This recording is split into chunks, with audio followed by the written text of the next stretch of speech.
everything. I'm just 2 weeks away. There is a storyline getting ready to come out now where oh goodness, it's called Absolute Power. Oh Amanda Waller is the key villain in this. Now, I read the previews on it, and let me tell you, I am mad excited because I got the free comic book day shiny cover of Superman falling from the sky from a bullet wound to the chest. It's not a kryptonite bullet, a regular bullet. Yeah. Yeah. I got that copy, and I'm like, oh, Amanda. Right, yo. You free comic book day is this weekend, isn't it? Yes, it is. Saturday. May the 4th be with you. Revenge of the 5th, and May the 6th. How did it go? Yeah, Revenge of the 6th. Mm-hmm. I thought it was Revenge of the 5th. May the Return of the 6th. That's why, yeah, I'm about to say the same thing. They Revenge of the 5th. They kind of flip them around. I think they're interchangeable. Because they both work. Yeah, I've heard them. I've seen them like flip it around sometimes. Okay. They will say, "May the 4th be with you." Revenge of the 5th, and then it will fall on the 6th, and they're like, "Well, Revenge of the 6th," because it still works. I've seen the 6th Strikes Back. Or Revenge of the 6th. Just don't do it in front of the wrong ones, because that's when you see arguments and see them on TikTok. I told you said it wrong. I told you said it wrong. That's not like a basement version of me. It does. It does. We normally don't cover too much like entertainment as far as like hip hop, unless it's like nerdcore or something. But K-Dot, we need to talk, my guy. Kendrick Lamar. Thank you. Wasn't expecting that much. You left scorched earth. I leave it at that. So I didn't listen to it, but I heard about it, and I heard it is massively a bullet hole lyrically. It is. It's bad. It's you're just like I'm walking outside my job, just taking a walk, and I'll listen to it like 3 times, and I'm just like, ooh, oh God, damn. Oh no, he didn't. And yes, he did. So it's poor Aubrey. Yeah, Drake is not Drake. DJ Khaled is never making another album. Not without a peace. He's got to call them all to a table and sign like a peace treaty. Like he's got to. It's like the kids you can't have in the same hallway. He's got to rotate people in and out of the studio so they don't cross paths. No, it's a wrap. Yeah. Kendrick sound like he just personally actually doesn't like Drake. Well, the wording went, he was just like, this could have been for play. However, you chose violence. Like, I don't like your haircut. Your whole style is whack. Your stance is whack. The way you wear your clothes is whack. Socks. Oh my God. Bev was like, what did Kendrick do? He scorched the earth. Look funny. He has officially responded by himself without the assistance of AI. Wow. So your whack is whack. Speaking of which, Aubrey, the fact that you use people's voice using AI and they all said, I don't recall recording that. Dead or alive. Even Snoop was like, that was never gonna work out well. He was like, hold on, nephew. That was not the 420 that Snoop was expecting to have. Y'all done woke Unc up out of the middle of his sleep, scarf and all. And I jokingly said, I'm like, Snoop is gonna wake up in the morning, take off his belt, smoke a blunt, and gift everybody. Hey, what's up, Laura? They did what? When? He was like, hold, that was me. I was surprised most people weren't like outraged by that because Hawk fans don't play. No, I feel like I'm gonna be that person. I feel like rap has been on a slippery slope ever since, like, since like Stop Snitching. like it's sort of faded away. Like when 50 exposed Rick Ross for being a CEO, and everybody was like, I was like, something has changed. My boy is not my boy anymore. I don't know what's happening. Exactly. I did see an interview with Eric Summer from EPMD, and he made a very valid point where he was talking about a lot of the new artists that's coming out, male and female. He says, you don't understand. Y'all out here doing this cookie cutter stuff, and 20 years down the line, nobody's gonna know who you are. 20 years down the line, you're not gonna be able to perform these type of songs. 15, 20 years down the pipe, you're not gonna be able to. I still go back to when T-Pain went the fuck off on his Twitch stream. Say something else. Say something else. I was watching the other day and I said it's still valid. He said you still got two niggas with baby in their name doing the exact same shit.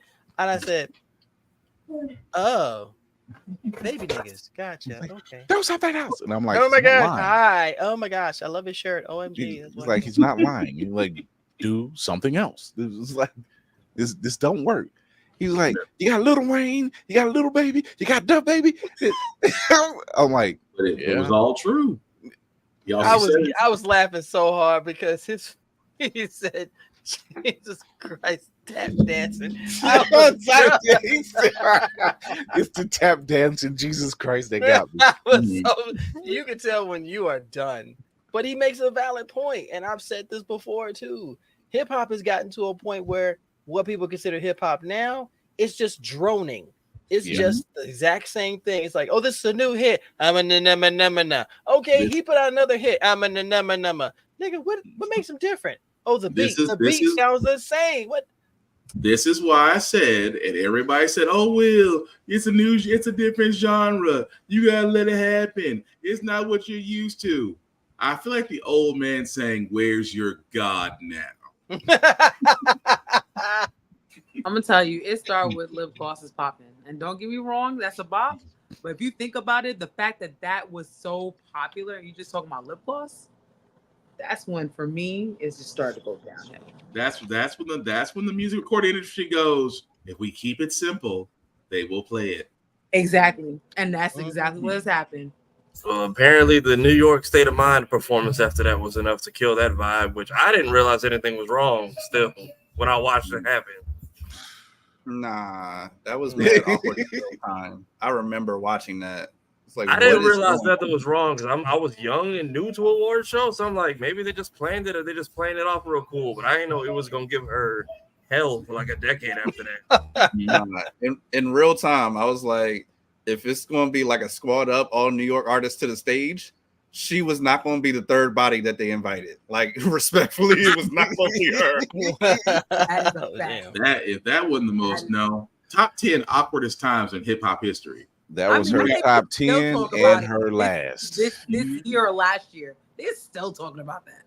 Mm-hmm. Yeah, it was bad. I like Jay was like, "What is going on up here?" It's so funny if you ever get a chance to go on YouTube and you see these young cats reacting to classics that we grew up around and we grew up listening to. What is this? And they have no clue whatsoever. It's like, oh, I didn't know this. Yo, this is slapping, but he talking about that. I said, I'm going, do you know what English is?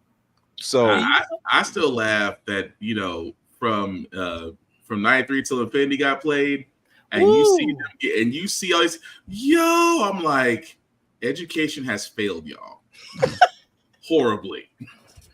There's a group that me and Nick from Do You Speak Geek love, and his little brother from out of North Carolina. And on one of their albums, one of the skits is in the mid song, and say, "Yo, did you see that dude got aluminum shoes? I gotta get those aluminum shoes." And I'm like, "Yeah, that's hip-hop right now. That's and this was some years ago." And I'm like, "Yeah, that's aluminum shoes." And then Puffy had shiny suits, and it was right around that time. Shiny suit man. Yeah. I can't lie. The teenagers that came out around that time really did like the shiny suits. I can't even lie. I was doing Mason and thinking I was doing something. not the shiny suits with the K-Swiss knockoffs. Yeah. Shiny suit era bad boy was untouchable. Definitely Fonte. He's one of my favorite lyricists next to Black Thought of the Roots. Yes. But again, it just goes back to what we've always said, and I will always say it. If you have talent, if you're a lyricists last longer than entertainers. Don't believe me? Go back to Jadakiss and the Diplomats during that verses and see who got annihilated. The entire crew of the Diplomats. Hell, the lineup alone told me, I'm like, this is not a lineup. If you ever want to see a 1 versus 5 in just glorious disrespect. Nobody calls themselves MCs anymore. They just call themselves rappers. And say, yeah, because you don't fit the moniker of being an MC. Right. Rakim is an MC. KRS-One, MC.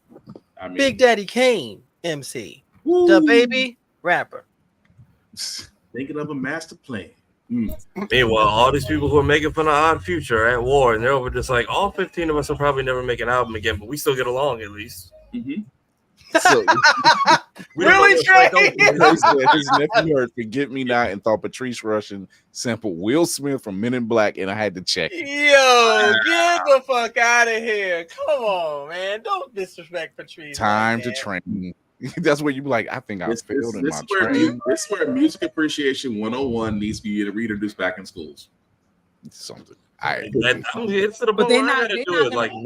You're right. They're not gonna show what we actually appreciate. They're not gonna do that. So look, I'm glad you mentioned Meg Tafari because Q-Tip from Tribe Called Quest, he was trying to sign Meg back in the day.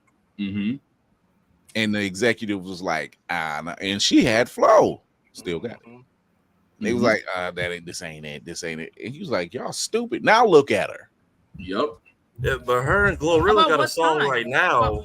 And there's a sample on it, and everybody's like, oh, that's from a couple years ago. And me and all the other was like, no, that is Flies, Me and My Goons from like 2006. Get it right.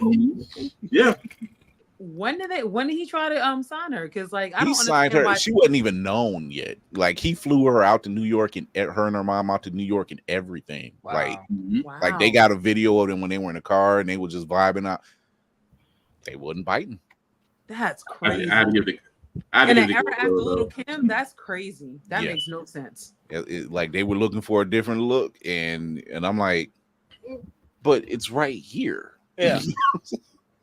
And it doesn't sound like anything else out there because literally you can put 5 of these so-called rappers together and they all sound the same. Exactly. Yep. Although I have to give it Glorilla though, because when I started to look at her the same way, and then she came up that glow, I was like, okay, you can actually, outside the 5 top subjects, you actually can put a rap song together. Yeah. Suki Hana looked like a lollipop kid that got away. Well, lollipop. He's right though. She had a whole different look and vibe before she got official, and then it was like, but once again, that tells you about the industry.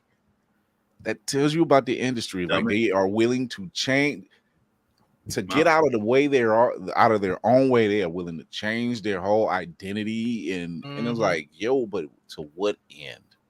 And then when they get put on, they are like, they try to treat women rappers like they're the Highlander. There can only be one. Yeah. Like same with black comedians. It's like that with black comedians. Yep. I feel like that's why Dave was so mad at Cat.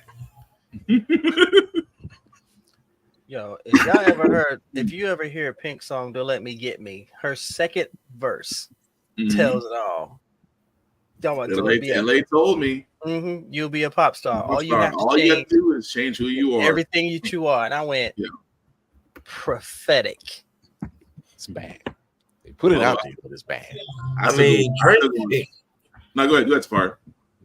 Drake and Kendrick and Metro, they're at least like laughing about it, because I saw like Metro got trolled at a show and he just laughed it off. So it's at least playful. Now Chris and Quavo, Somebody call Farrakhan because somebody might actually get hurt. No, I'm still. Yeah, I'm still. Will, what is wrong with you?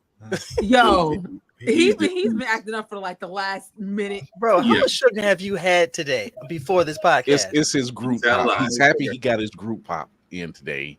The one that finally got out the truck? Not impressed. I got cool stuff too.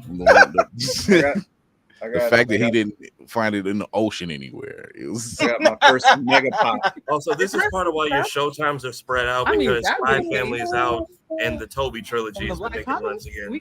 Yeah, it's all over the Are we place. talking Black Thomas? Let me go get my Harriet. Listen, we talking from Schaumburg. Straight off the press. I was waiting for Lady to flex too. Okay, I was gonna say, Laney, I hadn't how had was time.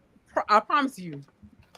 Because some of our favorite people. Let's go. Yeah, some of our favorite people. No, bring it back. Will, what shelf are you putting that on? That's gonna go in the bed. What are you talking about? What is that? I thought he had a little on the Funko this couch. whole time. I didn't realize he got like a life-size Loki. White people over. This man got a life-size Loki Funko. Let me ask you something. This man got hold on. I got Funko roughly the size of Obi. Hold on, let me ask you this. Does your wife know you have that Funko? Because you can't. He will. It's going in the bed with him. You see? Same size. Wifey's gonna be on the couch, man. Was it like a rerun of Endgame for the anniversary and they gave out special Funkos or what? I'm thinking to myself, I'm like, there's no way I can have a box that big delivered to the house without questions being asked. Or at least an agreement was made. Like, where are you gonna sit? One of those questions. I can tell you just the line of questioning that happens. What is that? Where in the hell are you going to put it? And how much did that cost? Yeah, please tell us where you got that. Straight from the Funko site. They was doing up to 70% off for members. I mean, you gotta be a member. You gotta sign up for the special emails. You gotta be, He trained for this speech. I'm telling you. Is that Endgame Loki or Avengers 1 Loki? That is Infinity Saga Loki. Okay. Yeah, my Infinity Saga trophy is a pack of Pokemon cards because I got outvoted 5 times. So when I asked the dude, I was like, hey, I know nobody's going to see this. Do y'all have any pack stuff for Detective Pikachu? He just goes, look, bro. He just pulls out this giant stack and just slaps it in my hand and then just like walks off like you saw nothing. And this is like this is like Detective Pikachu was almost done and was just getting dog walked, I guess. So he was like, we're not going to get rid of these. Here, you didn't see me. That's the plausible deniability. That's the fall off the truck type. I wondered. I got it graded. I got a 10. So there's that. I'm wondering if Mayhem is what I wonder if he like. Oh man, this ain't the one I ordered. I ordered the smaller one. See, Funko finders who like there's a damage and a ruffle in here and send it back. Be like, let me check this. Okay, no, they didn't charge me for it, so it's here now. So nah, he ordered the big one. You knew that. Out with that Megatron tank, I was like, you really spent that much money on that tank? That thing is what, $900? I'm not there yet. I'm not there yet. That's rent, bro. That's all I gotta say. I think $900 or $1,200. But good Lord, is it a gorgeous piece of work? It is. Nicole, you saw that, right? You saw that, right? See, that's rent and a late fee. I am not paying that. No, baby. It is. Megatron. That's oh my god, that Megatron is amazing. I mean, I just can't see myself spending a grand on a robotic part because I can't bring myself to do it. I feel like if you're good, if you learn how to use it and you're good with like stop motion animation, that would be perfect for you. Oh, you do a whole freaking fight scene. Speaking of which, someone actually did that. And I got divorced, so yeah, I completely. Someone actually took the Megatron and the Optimus, and pitted them against each other, and they did fight. Nice. And yeah, they were fighting each other, and it's crazy because the Optimus actually wound back and gave it one last punch and knocked the Megatron down. I'm like, and all I can think of. One shall stand, and one shall fall. That's all I thought about. And I was like, we eating. If you Gen X, we eating right now. I can't say that my small flex was less than Will's. It was just the Beast Wars Optimus Prime I showed y'all. I just felt bad. I just felt good. It was $25. I was like, cool. versus everything else. I got the collectibles edition of Beast Wars on Blu-ray, on 4K. That's it. Oh man, Liz said, I mean, I bought a big ass Funko. I would stare Lizzie, like, yeah, Lizzie said with Bam, like, that where come in the- size first. when does it end, bro? It doesn't. It doesn't. I was gonna say it doesn't. My first one was a Secret Santa in 2016, and that was before they got popular. Now I have a wall, and it's all Loki variants too. Everything on my wall is all like some off-brand, off-shoot edition. Nicole, Once you're you- gonna get once more. you begin that Especially when you path. see them on sale. You'll get more. Look, I'm trying to keep it at the 3. I've set myself a criteria for collecting. If I'm gonna get a Funko, they have to be black women. Oh, Okay. wait. So that means you got Photon, right? You got The only thing Photon. I have right now that a black woman is a Storm. I've got a Storm back there. I got a Okoye. And I've got the only one that's not a woman is Darth Vader, but he's black. Well, it's Vader. It counts. It counts. It counts. I got I'm a here new with Vader you, too. Nicole. You see, I'm here with it. I see it. That's all I want. I'm like, if I'm gonna collect Funkos, there could only be black women. I Okay. say back in my day, you know, Yeah, see, you I had this I keep her at the magnificence, ready. yeah? I have Oh, to keep and her at the wait. ready. You See, can I take can't them on find- the I go can't- if you like. Here's That's one you what's can up. take That's on the what's go. up. I can't go the Funko route because once you go down that path, there is no end. I already have Yeah. My But advice is Nicole's just get point, them in hard I'm like that protection too. so you can stack And them. mine is on the I go. really Look at like this. that You as well. can be I have fashionable. to Wait, I like how Navy is like. Simultaneously, all have Storm. Wait, I like how Navy is promoting it. He's like, look at it. It's fashionable. It's already tight. It's easy to move around. You can wear it do all lots of anywhere. You can put it on a things. jacket. You can put it on a hat. You can put it on your enemy. Either way, it looks good. This is Funko. How would the QVC man posting? Just we have available units. So I actually have like a black side of my Funko wall. It is the 25th anniversary Power Rangers of Zack, followed by War Machine, Miles with Spider Cat, MJ in Far From Home, Joe from Soul, Miles again from Foot Locker where he's half invisible. Yeah. And I'm waiting to get another one.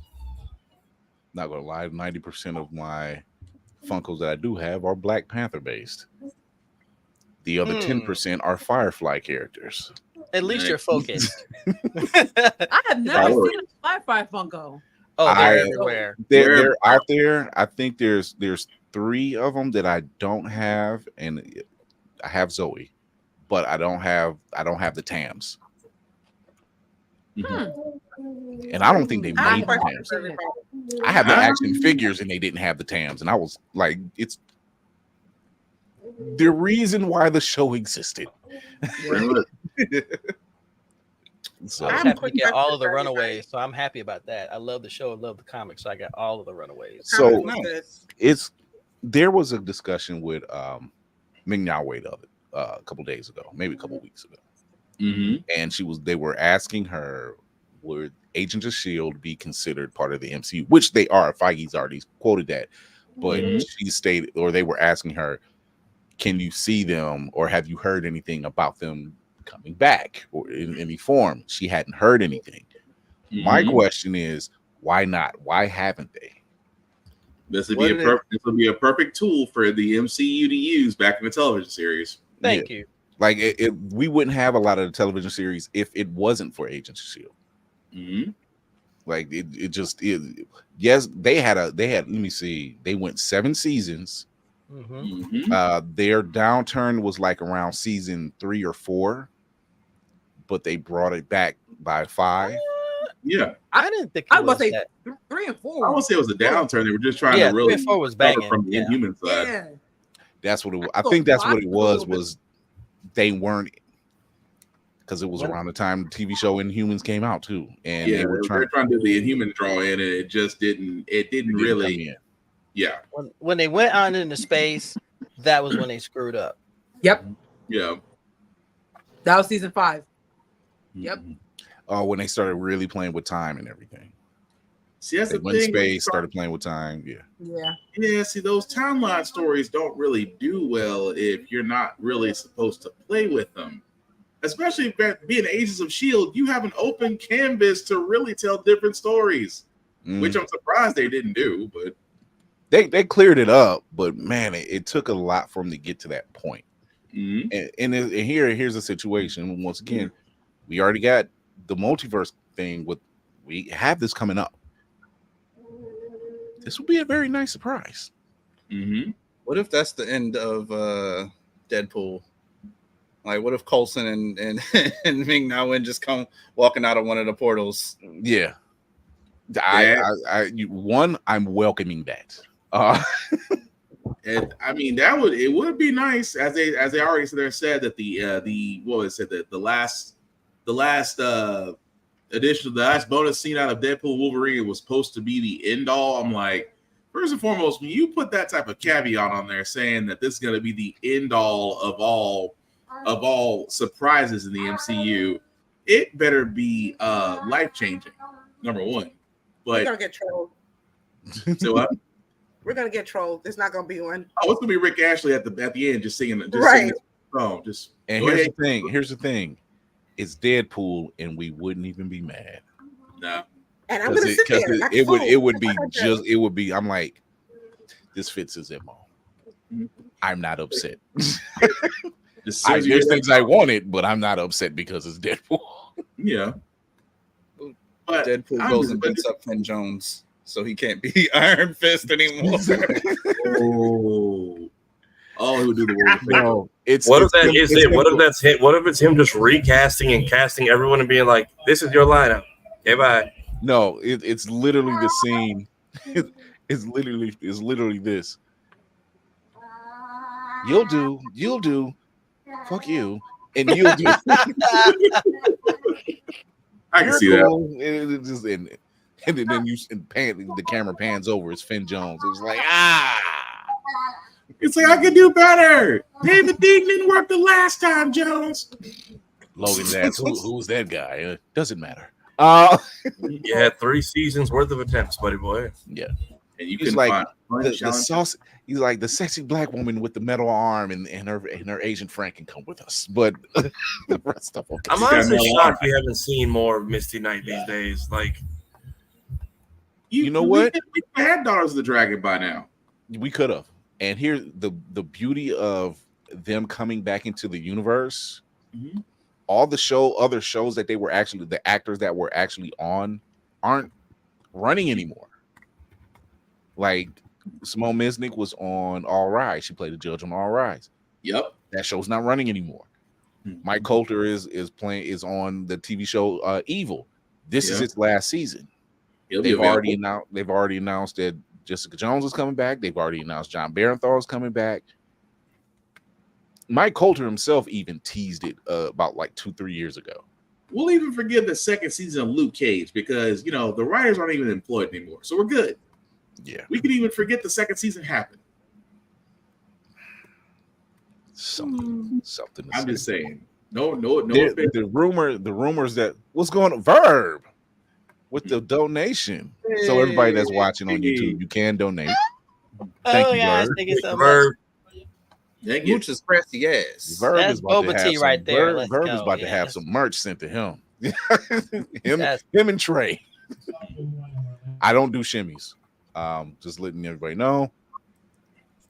Shimmy person is in mid-bay right now. Yeah. Okay. So, thank you for the rose. No, not that. I see AI Miles Morales at a red carpet. I'm just gonna flip a table. What in the farmer finds a what? What the crap? Thank you for the rose. What in the We're in a galaxy? Like, I respect the hustle, but no AI people on the red carpets, please. Jesus. This is why I said Skynet needs to be stopped. There's that very fine line, and we knew it. We knew that fine line would be easily crossed with no question. Like, there would be a loophole when it comes to AI. It was like, look, there's applications that can very well use it because they're actually talking about early this week or last week, they said they were scanning certain celebrities for AI work in case they had to do like reshoots or anything. I'm like, yeah, that's how you address it. For reshoots, things of that nature. You know, in case there's reshoots in this character, like let's just say they needed a reshoot for Challengers, but Zendaya is already working on Spider-Man 4. So her schedule, or we'll just use the scan of her that we used. All I can say is, I feel like old boy from Jurassic Park, and that you scientists never thought about the power that you wield, that you never thought maybe you shouldn't do it. Just maybe. It makes. I'm about to turn into Wolverine at every airport. It's opt out for every metal detector. I'll take the pat down. Strike coming. That happens. It's not worth. It's not worth having them. It's just not worth its weight and go to do that. It's just too. It's just too sketchy. It's too sketchy of a moment to try that. If you were using it for good. You see what I mean? Like if you were really saying, if you said we're only going to do this for light reshoots or whatever the case may be, like nothing noticeable, the Flash, nothing noticeable that would throw anything off. Just, maybe a far back shot, something, quick scene, side shot, something like that. Okay. No. Pause. You said pause. Yeah, you said back shot. They're like pause. No, I said side shot. Oh, he said side shot. No, did he? I thought that was What do you think a back shot is? That's a side shot from the front. Pause. That's all I gotta say. I kind of agree with Navy. It was kind of close. Yeah, it was kind of like close enough, but I didn't. A couple more inches. Hey, we have a child in our midst. What do you mean? Obi's knocked out. Obi's knocked out, so we're good. You ain't see Obi hitting the bottle first thing when he got on camera. Daycare is stressful, bro. No, you didn't see him turn up the bottle. That's why I looked at him like he did. He was like this. I was like, why are you hitting the bottle like this? It's been a long day. Bluey about to move out her damn house. No, wait. Damn right, Spartan is like, should I be joining you? Like, he just started doing that recently. Like every bottle, he just goes like this, just turns up. I'm like, you learned that from me. Wait for the day he puts the bottle down and says, Dad. Says the man I think you're amazing. Says the man who basted and marinated his ribs in moonshine. Oh, that was so good. Oh, instant-itis, but that was so good. Hey man, Blerd's instant partners on the grill. Yeah. when it doesn't spontaneously rain again, but oh Lord, we just have time, and when you have time and a 1-year-old that doesn't go to sleep, it's like, oh, what happens if I just let these ribs soak in white lightning moonshine and then just smoke them for 8 hours, see how they taste, and then you're asleep at 4 p.m. in the afternoon. Ladies and gentlemen, this is what we call a tease, okay? Because we're never going to experience this in our lives. Massive itis. Like you are horrible, sir. You are just horrible. Not be the driver. I promise you guys, I will all make you some. I will just have to tell you, you might not want to drive it. So. Either that or bring that to BlerdCon because we need to have this. Oh gosh, that turn up would be ridiculous, yo. That all I can hear is lobby, like, everybody covered where in is the crew of Blerd's Eye? We're all in our rooms, just knocked out. Just nah, it's those covered in barbecue sauce running through the lobby like, woo! It will go. I'll tell you this much: it will go over much better than the daggone Malort. Oof. That shit I'm good. That shit is legendary. Anytime you can mention a word and brothers just go, ugh. Right. I haven't even tried it yet. I just keep hearing people. I see people with it at Dragon Con, and I'm like, I'm so good. Now that apple pie, on the other hand, look, hey, that Malort is legendary, and not for the good reasons. Yep. That's Malort. Wait, what is that? Yeah, I'm with Laney. What is Malort?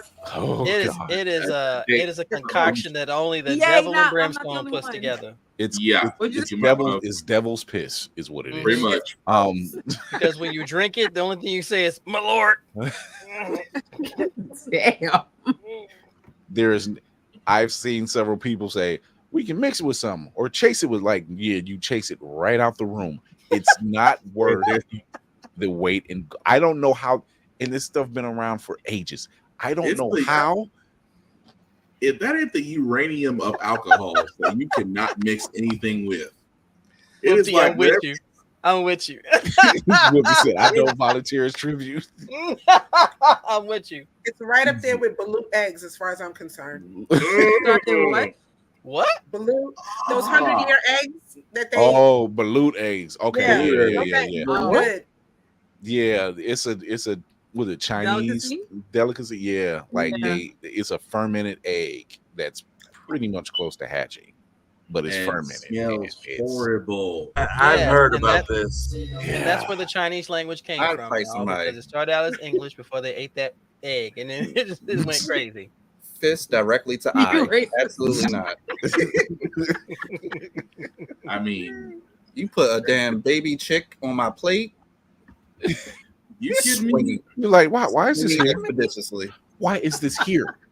No, I did not ask for this. I don't need it. You know what? I don't want it. Can I just get a glass of Malort? I'd rather do that. Really, that's the dare. You could have a blue egg, or you could have Malort. It's up to you. I will leave. What is this? Fear Factor with Joe Rogan? There's the bar in Alaska that has like the toe shot you can take. That sounds like Fear Factor with Exhibit. And then there's a fermented shark stuff from Iceland. That's my list of things I will not eat. Between that and Jaeger, I'm good. Got some crazy ass. What was it? Bucket list? That's crazy. That is, yes, it grows in the bucket and out the window. Right. That's where you end up over the bucket. It's just like Jaeger. You just pass it on by. Don't drink it. Don't sip it. Don't buy it. I'm good. Most of my bucket list has conventions on it, so I'm just fine. Yeah. See, first San Diego next year. The Luke got soft beaks and feet. I'm straight. Yeah, I'm cool on that. Y'all better be in San Diego next year, because damn it, I would love the crew to be up in next year. So I'm going to, because I found out we can apply early, like now for next year. So I'm going to apply. Since Hollywood has been stripped away. They are looking for talent. Let's just say. That weekend is split because a lot of regulars that I usually see in the summer are gonna be over at San Diego this year. Well, they put it on like this year. They put it on the crazy. I'm like, and I get it. Most cons, they don't really have options. San Diego seems to be the same. I think they keep theirs the same. Well, San Diego, they do theirs a year out. So anybody who schedules later in the year and announces, "Hey, we're doing it," like DreamCon, nothing against them, but they picked that weekend. It could have been another weekend. I don't know. Maybe. I don't know. But you split people, because Kaiso Black is my con buddy for San Diego. She told me she's not gonna be there. You ever seen a grown man cry? It's a split weekend. Yeah. If I see Cleo up in there that weekend, y'all he's still trying to figure it. He's still like that man is determined. And is determined trying to make it work. He was like BlerdCon, it was Dream, Blerd, San Diego, and the what was the other con? The video game. Evo. Yeah.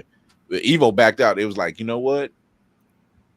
I don't need this. I don't need this action. Which made me mad, because I was like, that was the one I said, there was never going to enter a video game tournament. That would be it. Just as, and plus in Vegas too. Damn. You'd be like, why are all these people here on this coast? Wouldn't you like that? This coast? On this coast. There's way too many people here. It's just not the word they want to use, but I can. No, exactly. Wow. Not the word they want to use. It's like they're migrating over here. Yes. We will have your mansions in your condos. We want it all. We told you. We told you we was coming for all of them. You didn't believe us. So. But Lizzie said, Cleo probably stressed about. Yeah, I mean, he is. Everything's a one day event. Like, I gotta go. Like that. I wouldn't be surprised if he's officially booked his talent for DreamCon, but I wouldn't be surprised if he's there for a day. Yeah, it happened with Jason Richardson the one year at BlerdCon. He did BlerdCon, then he had to go up to New Jersey because he had another event that he was throwing. I'm like, are you sleeping, sir? He was like, "No, not really." Because he had to launch. I think he had to launch like Thursday or Friday. Mm-hmm. Then he was at BlerdCon Saturday. Yeah, Saturday for the tournament. And then he had to be out. bounced. Yeah, I was like, dude. I called him the following week, not Monday, not Tuesday. I just said the following week. I'm like, "Are you straight? Are you alive?" He was like, "Man, I got to get ready for my own con in November." Now see, but no, San Diego would be cool though, just because I would finally, after all the children have reached traveling age, that's gonna be cool to do. But it's So I have a question. What happened to Urban Nerd? I don't know details yet, but from what I've gathered, I assume that there were low ticket sales, which caused the hotel to cancel the venue, which caused them to move their venue, which caused the guests to start to cancel out because everything was taking place there in the hotel. So then that would make them to have to like, okay, well, I'm flying in. That defeats the whole purpose of me being there because now I got to find a way to get a ride. I got to get an Uber and whatever to get to the hotel and then get to the actual venue, which is I don't know how far away. And it's a domino effect. So what I want people to understand when it comes to running a convention, the shit's not easy. Thank you. Thank you. We can't put that narrative, especially a black-owned con. We cannot put the narrative out stating that they're scammers or they're this and that. No, this shit takes time and effort. Jason Richardson himself will tell you he comes out of his pocket every year to throw J1 Con, and he's been doing it. This is year 13, I want to say 12 or 13. 13 years. And he shouldn't even be at that stage. Somebody should be sponsoring the hell out of it by this point. But the fact that it takes a lot of effort, a lot of hands, a lot of time, a lot of blood, sweat, tears, and money to make sure these things come together. So when you don't have a lot of ticket sales, it happens with concerts. It happens with a lot of events. So when you don't have a lot of ticket sales and you got to plan this thing a year in advance, and the hotel is saying, okay, we'll put a block on it because we're expecting X amount of people to come in. So that's money for us, that's money for you, whatever. But you don't have the low ticket sales. So now the hotel is like, we have to make the business decision and pull out. Well, if the hotel pulls out, there goes the entire thing. That's your first domino. And it's just going to fall. So when the guests started canceling, that's the only thing I could come up with is that they were having to fly in, not their personal cars, not their personal planes, come into a hotel where the venue was supposed to be at, but now they have to catch a ride to go to the venue. And mind you, this is time constraints now. Photo ops, autographs, meeting the fans, possibly doing an interview, so similar to BlerdCon when they have the on-stage interview in the ballroom. It takes time. So I implore people out there, don't count people like Urban Nerd Con out yet, because so far, shout out to Roy doing everything he possibly can do to make this thing happen and handling it in such a professional manner, because we've seen past cons not handle them in a professional manner. Don't put out tweets that aren't professional. Don't put out the narrative that this is a scam. It's not a scam. They really are trying to put something on, because see, if one fails, they all will fail. And that's the thing. That's the thing I was going to add on too, where it's like, in the fact that these are black cons, even though one may have nothing to do with the other, they are all going to be reflections of what people experience and what they go through. So again, I mean, what's going on with Urban Nerd Con, it's like, you don't want the same thing. If you're trying to do a con and you're trying to do something different, or you're trying to do something new in an area that may not have cons before, you don't want that stigma. Right. And unfortunately, that stigma is attached to each and every black con that is either established, trying to be established, or just trying to get its name out there. And that is where, like you said, stop the whole thing about, oh, it's a scam. It's not a scam, because like you said, there are multiple layers of what folks got to go through. Again, people who have done cons should already know this is how you get this. Yeah. Cons give you this and give you what Navy's got, and will stress you the hell out. I can tell you from experience. I've been a part of Blur since day one. Mm-hmm. This has been 2016 till now. Mm-hmm. We don't get paid. We don't get anything. Mm-hmm. The rooms that we get for the con come out of our pocket. We aren't comped for this. We're there the day before and they're the day after. Mm-hmm. We don't make any money after this. Everybody, every last one of us comes out of pocket to do what we need to do. Everybody. Mm-hmm. When I'm telling you, we are spent and we are tired. We still do what we do because we love it and we love bringing that. But people got to stop thinking that, oh, well, they canceled it. It's a scam. No. The inner workings of putting on a convention, there are so many moving parts to this that people don't understand. And I've gotten into arguments with people who try to say, well, you're just running away with our money. I said, excuse me, sir, you're not paying me. I don't see your money. You know where the money goes? Services, venue, guests, services, venue, guest. Mm-hmm. There you go. They are offering refunds. That was one of the first things Roy put out. He said they will be offering refunds, and I think he said it's starting at the beginning of May. So, and that's the most I've heard of it. And he put that post out himself. So, and it was like I said, very professional. It wasn't like, oh, we're getting to your money when you get none of that. It was none of that. Like, they have a date when they're going to start sending out the refunds. The refunds are coming. He's torn up about it. I've seen people I personally know be involved with certain conventions and them not even being the ones to run it, but they're the figurehead and they get put lambasted. Yeah. So, like give it time. Give it time.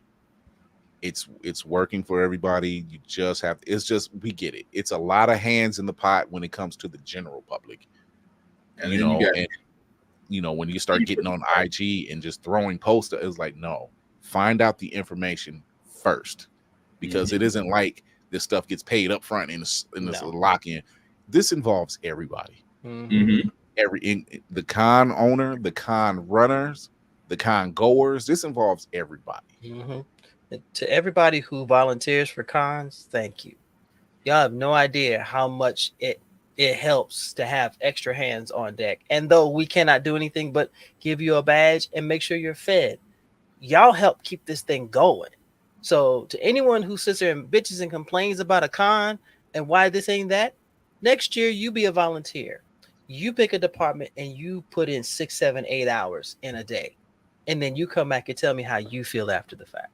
And I think that's what they don't see. They always see the upfront magic. They last year BlerdCon probably was the most I've ever seen Hilton. I seen him at the hotel and check in. I seen him rocking the floor. Seen him up front of the stage. That was probably the most I've ever seen him. But that's what a con runner does. They're there. They're constantly putting out a fire, checking on the next thing. See, like they're the hub of a ton of information, and they need that. So it takes not just the con runner or owner, it takes the guests, it takes the con goers, everybody, the vendors, it takes the volunteers. It's everyone.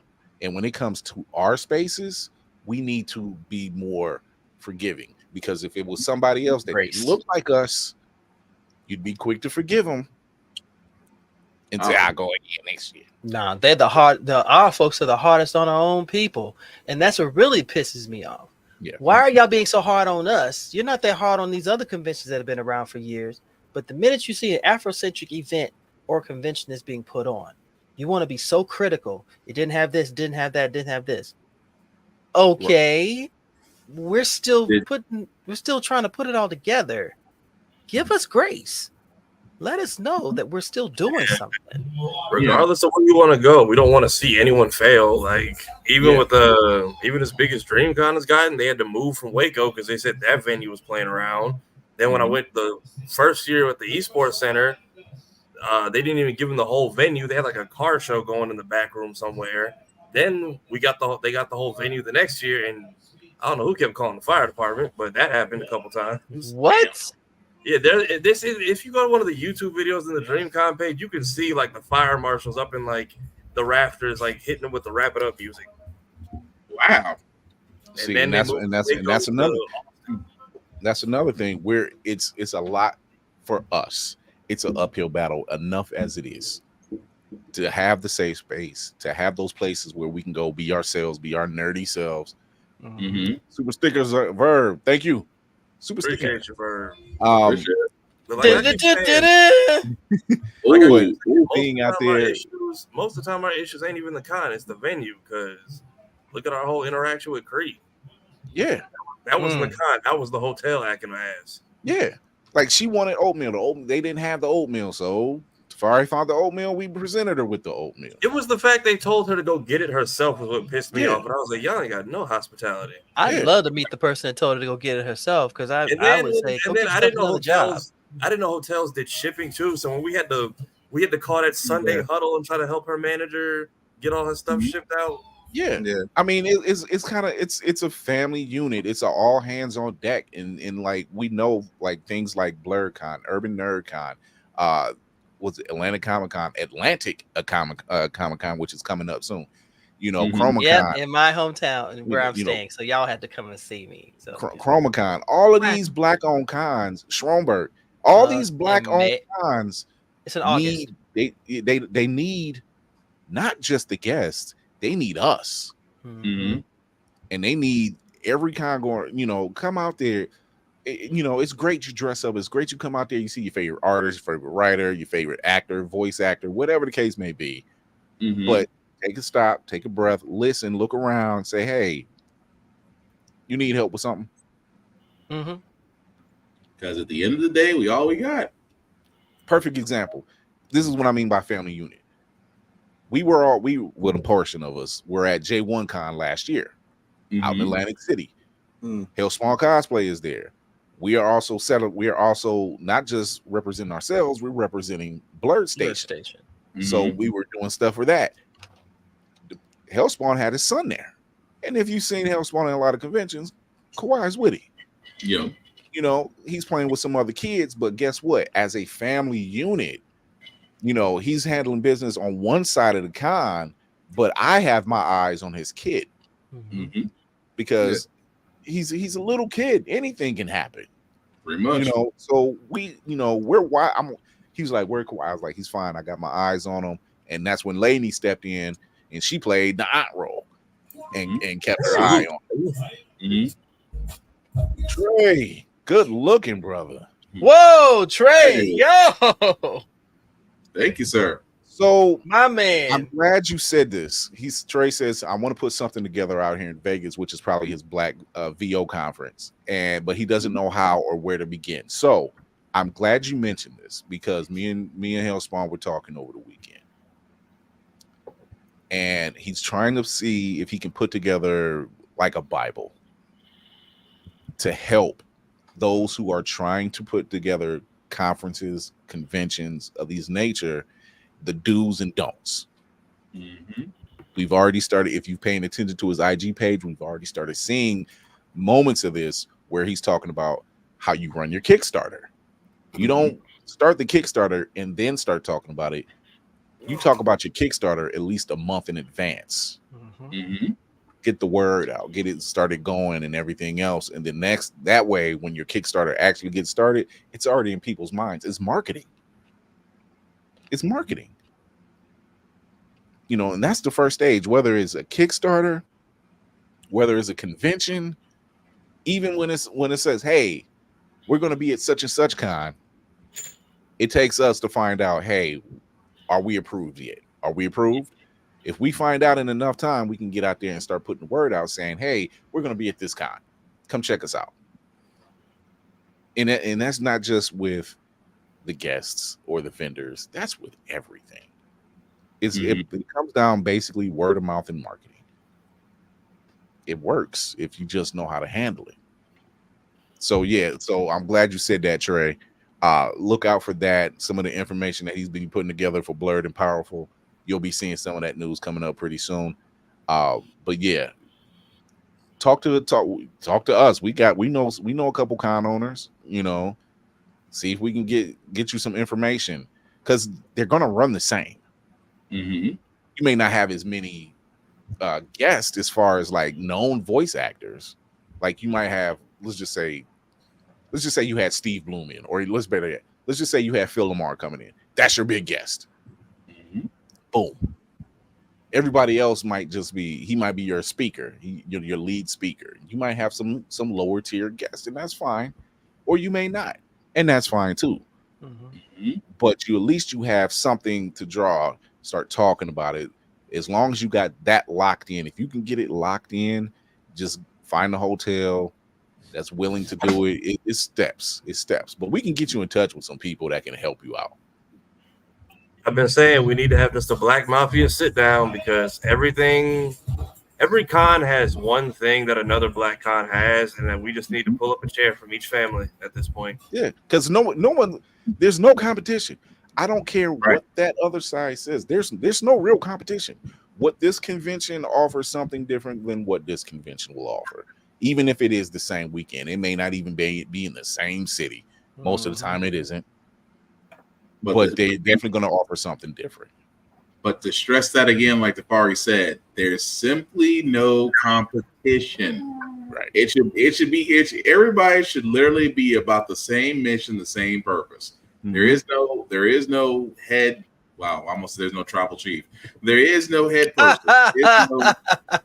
It was on the tip of my tongue. I just got through watching wrestling. But no, it's the whole idea of just, it should be one central mission that everybody's behind. And I dare say it, look at what these other groups of people are doing. They get together and they pump up their own businesses. They pump up their own people, and we could wind up doing the exact same doggone thing if we all come to the same conclusion. That's it. It's that simple, really. Just don't be Rick Ross about it.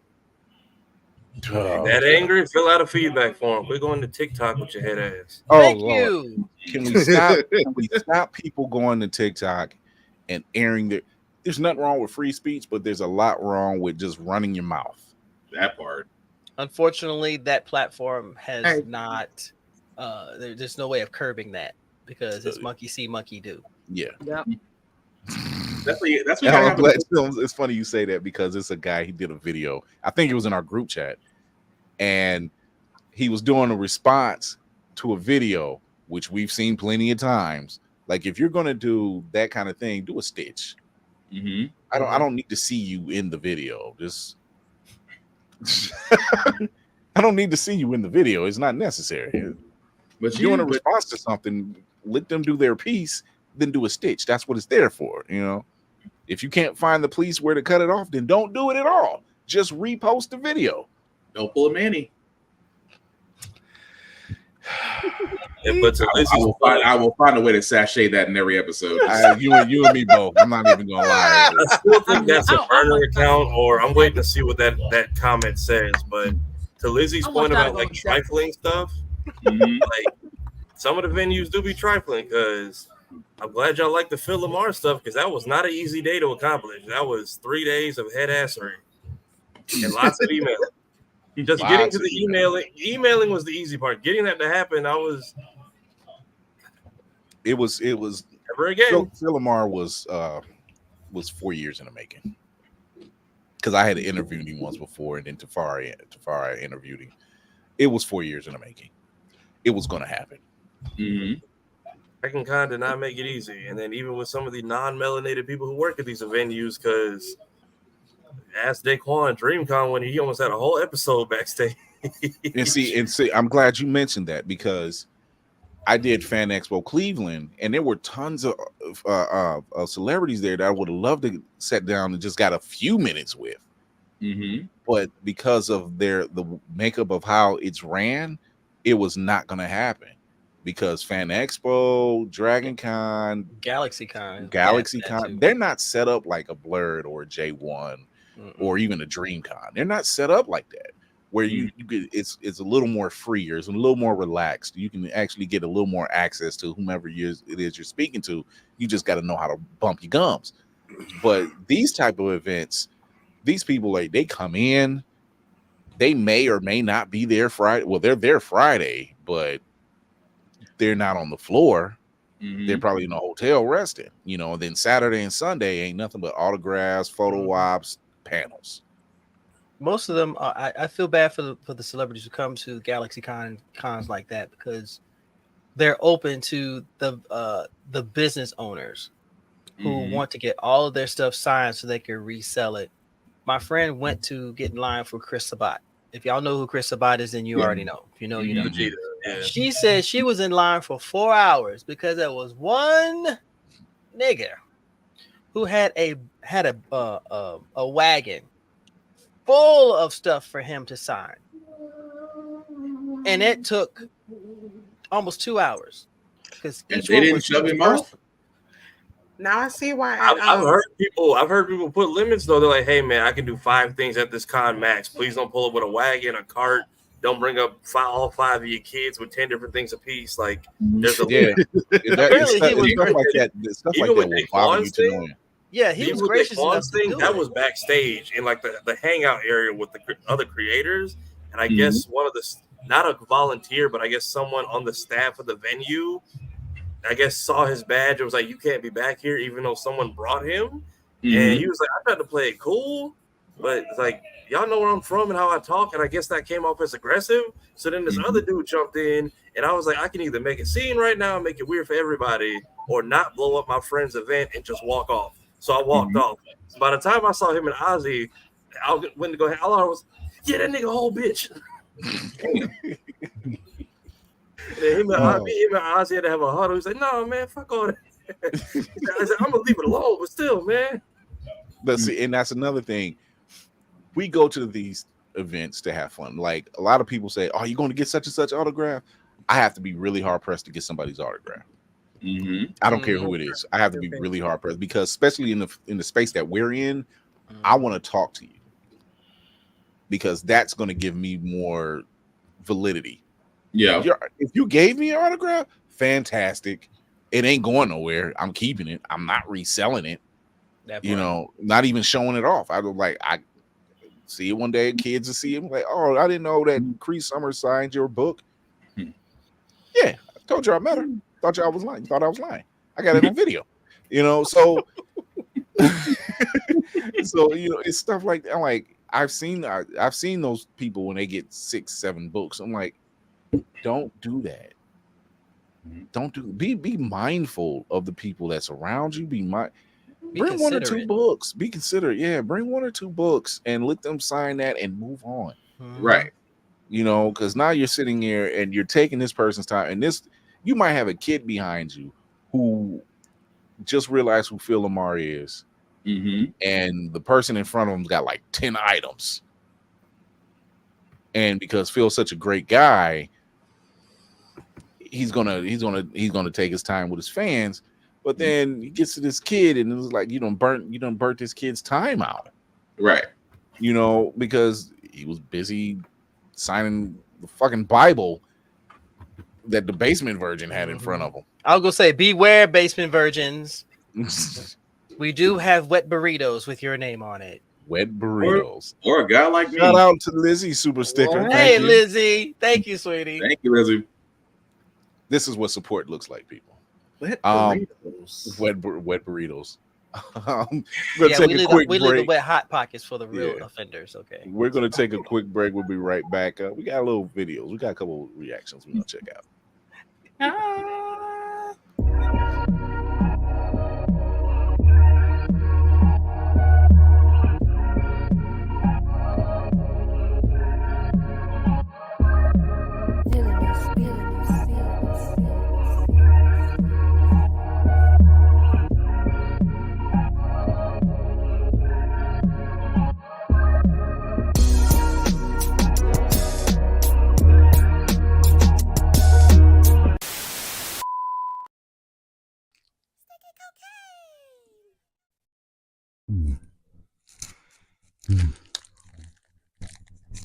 Ooh, I can't wait till I get my hands on this pop start steak and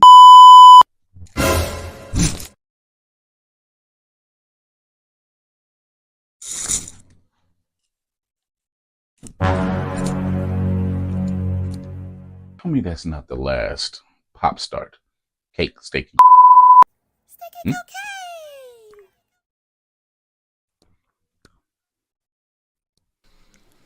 With all the vitamins and minerals that are included in Pop Starts,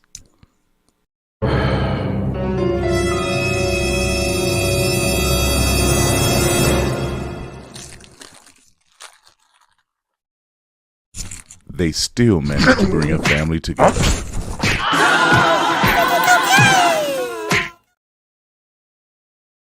Blerd's Eyeview is a proud affiliate of Otaku Noir. Use the code Blerd's Eyeview for 10% off on all items. With a different nerd-themed box filled with items made by talented blerds across the country, you surely will not be disappointed. Go to otakunoir.com.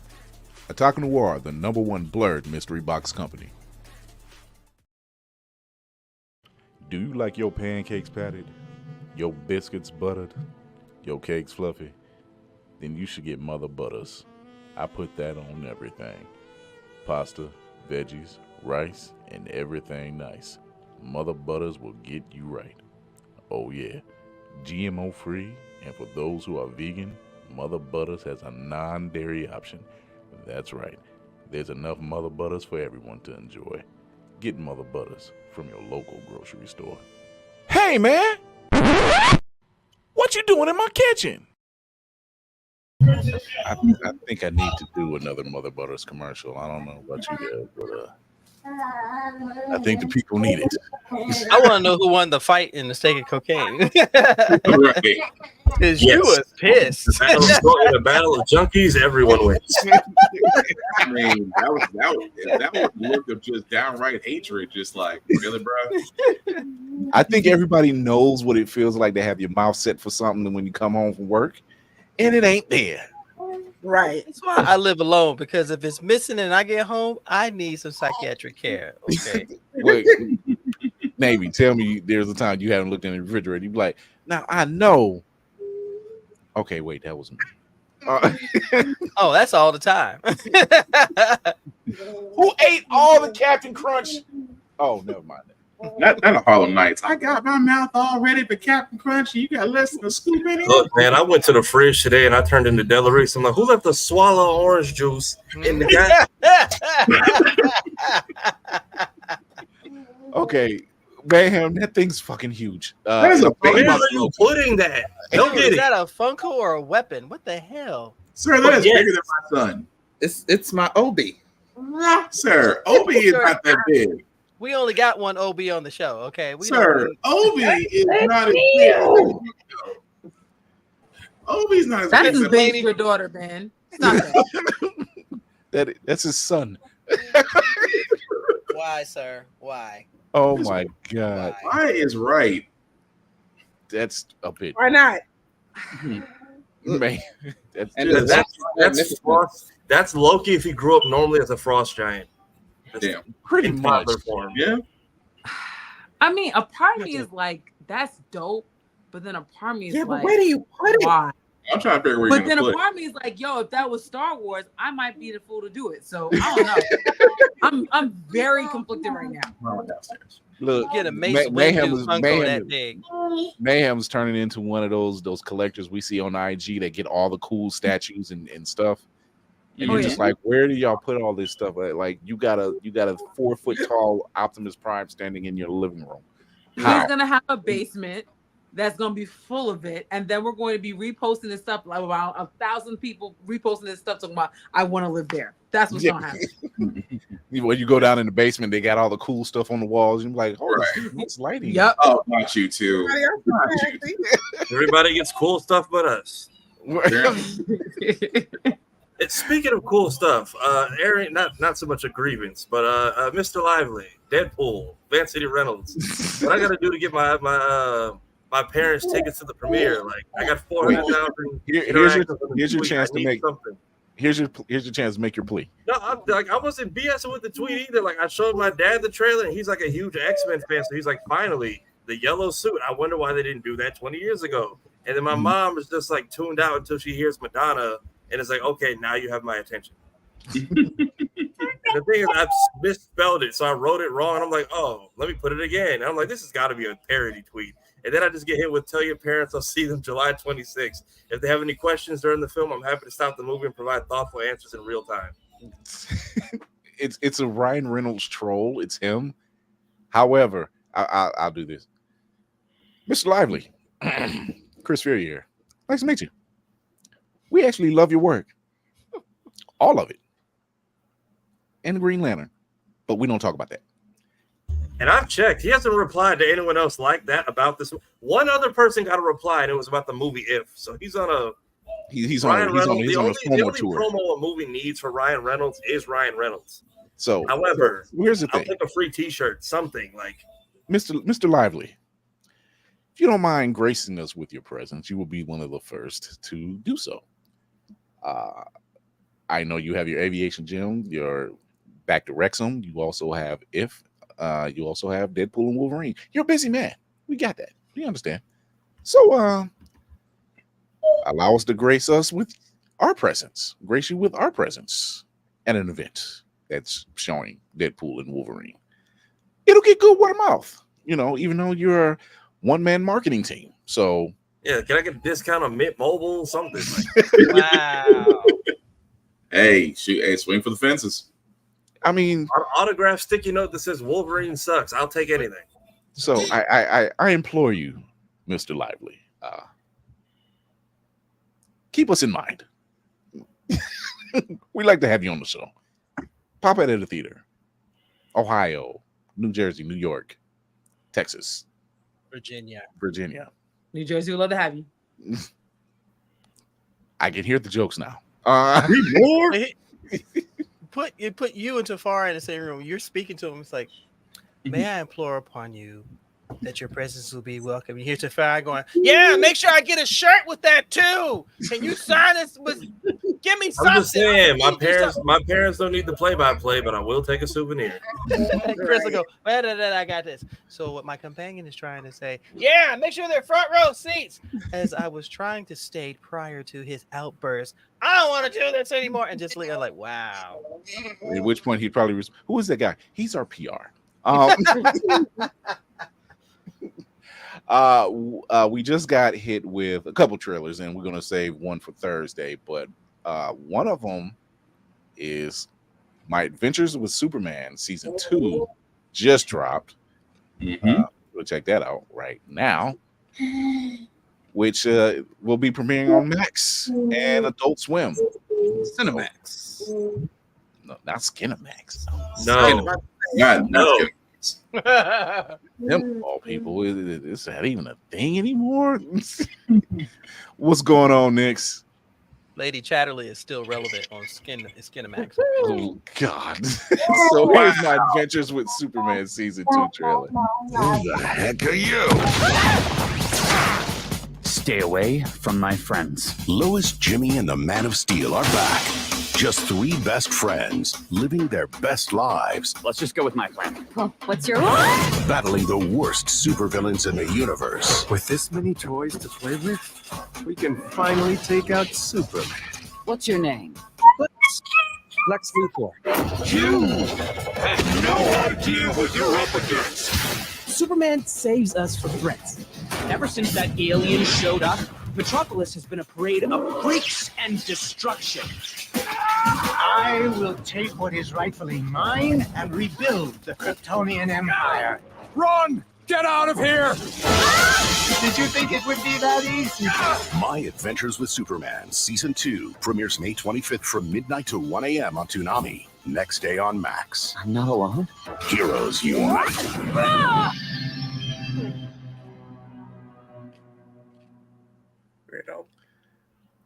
Nice. I missed that at the end. Was that Kara?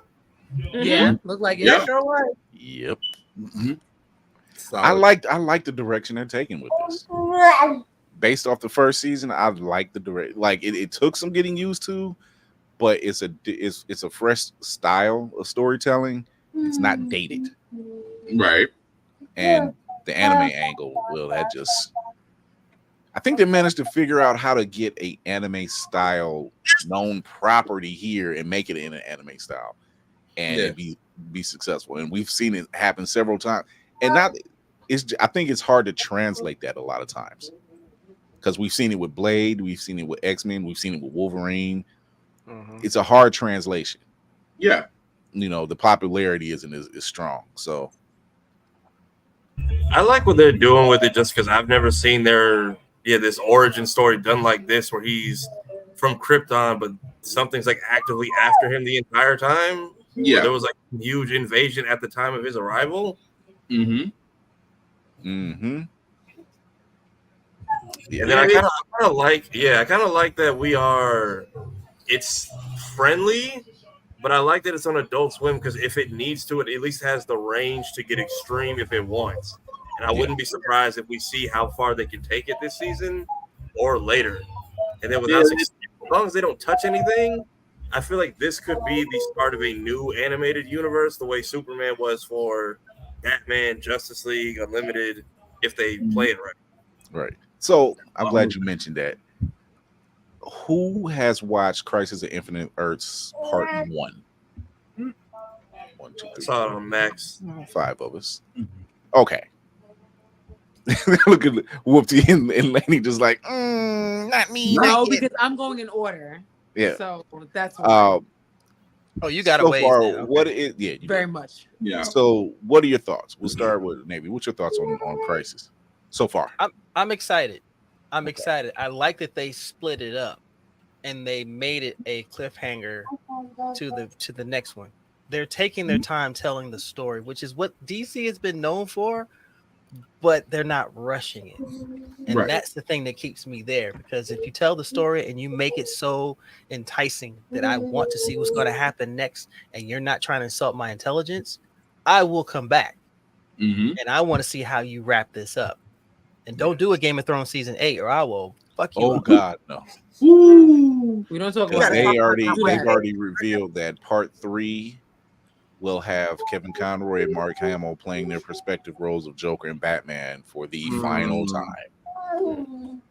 Yeah, and me and Nick are on the same page. I'm hoping that if not a whole show, they can at least introduce that world's version of certain new characters and see how people like it, and maybe we get an introduction there, or maybe they even pop up in Crisis. But they're following. Yeah, more so. Yeah, they are. Yeah, I like that this show at least has that early Adult Swim feel of, hey, you can tell they're just making this, putting it out, and no one's coming in and telling them to shift pieces around. Zaslav, keep your hands away. That part. That part right that's the thing. We won't talk about GOT season 8. The season that literally the season that literally fell apart. We're just like, wait a minute. We refuse to talk about the Starbucks season. No, we're not. Right. So, Mayhem, you said you seen it, right? Yeah, Crisis. Yeah. I'm honestly, I guess I'm cautiously optimistic.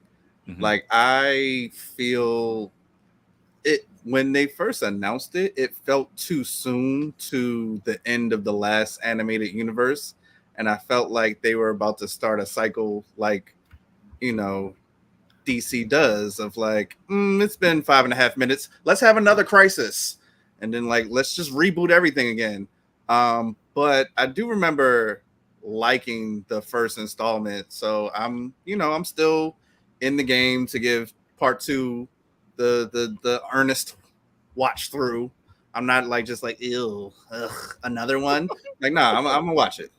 I think this is one of those things because they did it with Long Halloween, which was pretty much the introduction of Jensen Ackles doing Batman. And they split it in Part 1 and Part 2. And I think by them doing this with Infinite, which is a good move to do something like this in a 3-part film or animated film feature, it's easier for them to tell that story narrative that they need to tell because it's not just a dead stop. It's like, no, there's more to go. Yeah, there's more to go. You just got to stay tuned. There's more to go. And the fact that they already have it in the can you know. So, and I still have to watch part 2. And I think, you know what? See, so Nick said part 2 was mid, but he's a DC guy. And I He think don't part like of, anything. but see, here's the thing. I think the reason why he's saying that is because it's not all 3 parts not all together, but like in a sitting. Because we all know we can do a sitting. Like, yeah, what are we doing today? Nothing. I'm not going anywhere. Can you take me? Nope. I'm not. This is my relaxing day.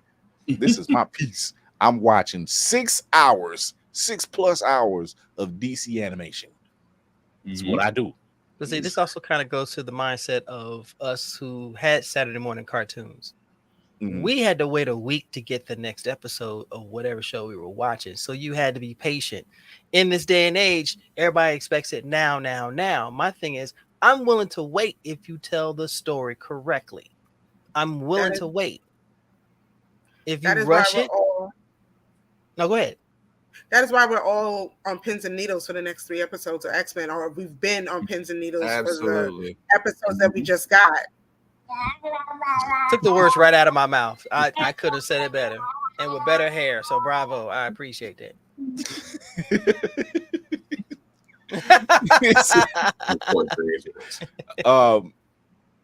Spartan, what you think?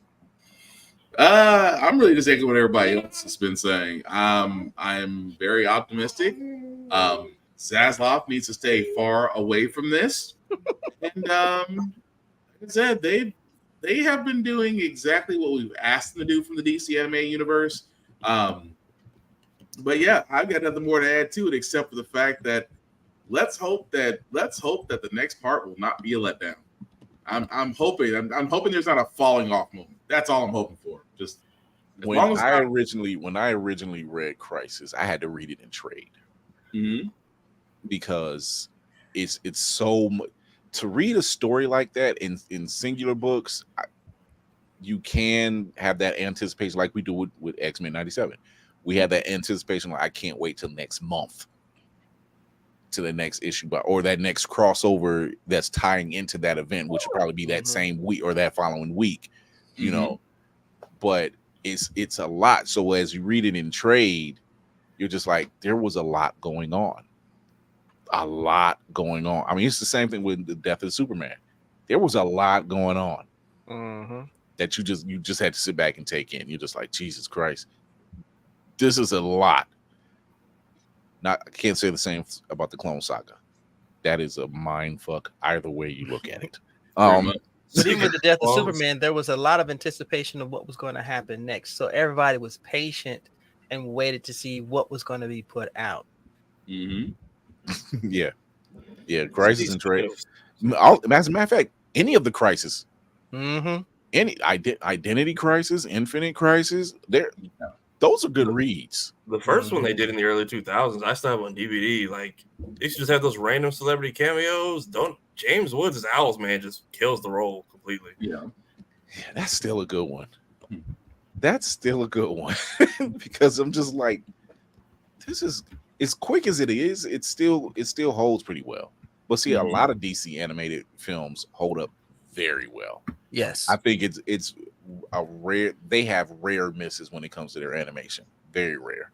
Even when they did their those Batman animated shorts, and they had the anime version of it where he was like disappearing and coming back, and like it was almost like a vampire feel. Yeah. That was still really good because it's different. Justice League Gods and Monsters was off the beat path, but it was genius. Absolute genius how they did it. Right. Same with Superman Red Sun. Red Sun. Story. Oh yeah, my Red Sun's good. Great story. Herb said he bought 10 white boxes. Superman dies. It never paid off. Lenny, I think it's on the back, but it's basically if Superman landed in Russia instead of America. No. I know you're talking about. I actually saw that because it's on the list. I actually saw that one. My wife watches a lot of old cowboy stuff, you know, because that's what she was, you know, her grandmother raised her on that. It's Bad and Ugly. You know, well, no, actually, that's pretty damn good. But she watches like Gunsmoke and The Rifleman, and she watches them old schoolers. Me, give me The Quick and the Dead. Give me Tombstone. Give me those joints. You know, I'm cool. Tombstone and 310 to Yuma. Yes, though. Give me those joints. You know, Posse, all of those. I can watch those all day. But generally, when I go to bed, I got a DC animated something going on. Just because I'm like, I won't. Sorry, agree with a horror. I won't watch a horror movie before I go to bed. My mind is way too vivid. My mindscape is so vivid that I'm just like, yeah, I had this weird dream last night. Chucky was on the barbecue grill, and for some reason he said, "You like your steak raw?" And I'm like, "No." And why are you here? You know, I don't need those type of weird ass dreams. Then I'm at work just like this. I gotta reset. Oh, honestly, I feel like Under the Red Hood, I feel like John DiMaggio should have been our new mainstream Joker from there. Yeah, they did go through a lot of Joker changes. Because even when he came back for the, I don't know why they didn't get Jensen back for Red Hood, but when they did the Jensen doesn't know why they didn't come back for Jensen for Red. that part. When they did the Death in the Fam, Choose Your Own Adventure, and he gives him that whole monologue of like, basically, I'm your dad now. Like that whole thing was. I'm like, I can hear Bender in there, but I'm like, this is this would do better as a mainstream Joker in like all animated properties. Like, but Jensen had always wanted to play Red Hood. He wanted to do a lot when they had Titans, live action Titans. He wanted to play. He would have been perfect. See, Obi agrees. Obi fighting demons. Yeah, don't do that. Chucky on the Barbie. Yeah. He was pushing to play a live action Red Hood for a very long time, to the point that the outfit showed up in an episode of Supernatural. He wore it as a costume for his kids one year. He was very vocal about it. And I don't know. I'm like, it's right there in your face. Like, it would have been perfect. It just would have been perfect to have him and Dick Grayson, like they would have been around the same age. Yeah, so yeah, it just makes sense. And they would have had that sibling rivalry. That would have been perfect on Titans, honestly. But yeah, because the kid they had, he always struck me. I'm like, this kid's too squirrely. Yeah. His voice is too squirrely. He puts the mask on, and all of a sudden it's a different voice. Like you got a whole your voice got a major modulator in it. You know, it's just he couldn't sell it. Yeah, couldn't sell it. You know, I've seen Jensen Ackles play that tormented soul on Supernatural when he was possessed by Cain. Yeah, you know, and then again I can't remember. And then Michael, the Archangel. I've seen that torment. I'm like, we could have had that guy, because I've seen that torment. I'm like, we've seen that guy, so I don't know. It could have been. I agree with that, but at the same time, who was running the show? I mean, technically, Kripke was going from Supernatural to The Boys, so that was that whole transition that has now hasn't completed full circle, because he hasn't gotten what's his face yet. he hasn't gotten the other half of Supernatural. Give it time. Give it time. Bobby Singer's on there. Ackles is on there. Give it time. Yeah, they got Jensen, they got Bobby Singer, and they Bobby Singer, Jensen Ackles, the father. Dean. Jeffrey Dean Morgan. Jeffrey Dean Morgan. He's going to be on there for the upcoming season. Jared Padalecki has already said that he's just like, hey, I'm the last piece. You might as well call me in. That and Castiel. Castiel. That would be the greatest. Look, after Gotham Knights, he needs a win. God, he was the only reason why I was trying to watch Gotham Knights. I forgot about that show. Came and went as it should have. Yes, along with that and the video game. He was the saving grace of Gotham Knights, and it still would. I'm just like, if it wasn't for everything else around him, right? The show and the movie. I mean, not the movie. The show and the game tanked, and then they tried to make so many off Rocksteady properties, and we're just like, what if we just Suge Knighted Rocksteady? And then they just said, and then Rocksteady didn't want to be Rocksteady anymore. No, they said deuces. They said, look, y'all guys getting y'all GTA, and then we're out. Yeah, you might get that. If that third Crisis movie is still in effect, y'all can blow it up. Yeah. So we have another one, and we can't wait because this pops up tomorrow morning. We are in the final 3 episodes of X-Men 97. Hashtag bring back Bo. For the record, Bo DeMaio has been on Twitter, and he has been discussing episode after episode after episode the writing processes of each episode.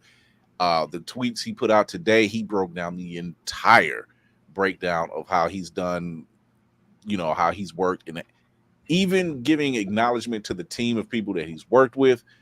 Mm-hmm. So that leads us to question, was he really toxic?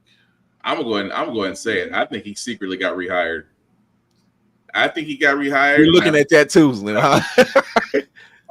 I wonder. All the Twitter gloating has got to be his victory lap, and like every tweet is, and I told you so. It's just because we are in for a ride. Let's put it like this: if you are an X-Men fan, we eating. Oh yeah. Oh, we eating well. Oh my God. So yeah. I'm sorry, Bad Batch. I know your finale's tomorrow, but my Wednesday's like y'all are still here, but there's X-Men, there's Bad Batch. Oh my God, I totally forgot about that. I will give Bad Batch its entire attention. It just had to be this weekend. But there's X-Men, Bad Batch, Family Guy, Grownish. It's my Wednesdays are loaded. I'm sorry. I'll get to y'all. Yeah. It was like they premiered before X-Men, but it was just right. They were by themselves for a good chunk of this season. Yes, they were. And then all of a sudden, the X-Men came up, and no one knows. We're like, "Oh, Bad Batch is still on." Yeah, it's on. Yeah, and it's their final season at that. I was gonna say it's their finale tomorrow. I think. Yeah, so it's a lot. But too bad. We'll get to you. We're not disgracing you. This is a lot to digest over here. So here's the final trailer for X-Men 97. Here we go. The mansion's still standing. Why is there even a final trailer? Good grief. My family. Marvel knows I wanted him to be free. My stomach hurts. Help build a world where mutants could live however they wish, safe and without fear. My X-Men. My legs. Right. Put your ass on mute, man. It's just not the chair, Chuck. You're not keeping it. Be strong. For the Jafar, if you don't clip that, you're fired. That's all I gotta say. For every mutant still out there, we need hope. Let us do what we do. Believe in each other. Tell me, Mama.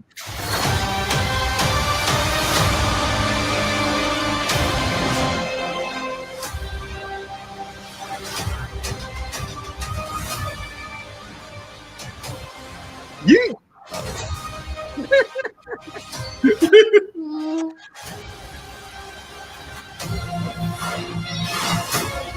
Charles Xavier entrusted me with his dream. Everything he built. Everything he fought for. Now belongs to me. My X-Men.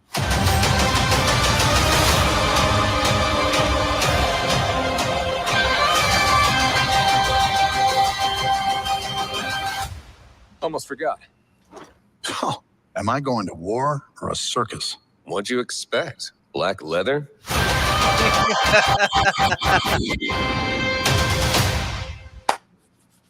Nice. So do we want to start with the shot at the end? Right. I'll tell you this much. That fucking score gives me chills. Every time, dude. They have If some you of are the watching narrative this in show, this series unmatched. If you are watching this show and you aren't feeling everything, the anger, the You're dead sadness, the inside. happiness, the rage, something's Dead wrong inside. with you. You're dead inside. There's a chill that goes down my spine when that intro comes on because that takes me back. Come on, y'all. So let me say this. Bo DeMay spoke in one of his tweets. He said when he was breaking down the writing process, he would let them know, he would see what is going to go on. He was giving them books to read. This is what it looks like when you care about the project that you're doing and that you're an actual fan. And that's all we've ever been asking for. That's it.